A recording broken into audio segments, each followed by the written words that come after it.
warahmatullahi wabarakatuh. Saya Andi Aceh, relawan dari Peduli dan Berbagi Pangkep. Sekarang kolaborasi bersama Peduli Duafa Makassar untuk menyalurkan bantuan terhadap adik Aska yang menderita cerebral palsy yang dialami sejak kecil, sejak bayi. Sekarang kita lagi di Rumah Sakit Wahidin melakukan pendaftaran kontrolnya untuk pemeriksaan lanjutannya di Poli Anak. Katanya dokter divonis cerebral palsy. Sejak kapan? Mulai dari umur 3 bulan. Berapa umurnya ini? 6 tahun. Jadi sekarang pemeriksaan apa Cik?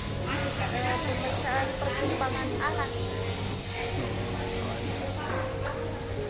Tadi ini ada sedikit bantuan dari TV Peduli Harapan sebesar 500.000 untuk biaya pengobatan adik Aska. Iya tidak. Hitung ke dulu gede mbak.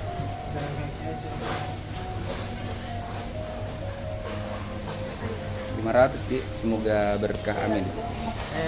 Saya selaku relawan mengucapkan banyak terima kasih kepada donatur TV Peduli Harapan yang telah membantu pasien-pasien yang kurang mampu yang ada di Makassar.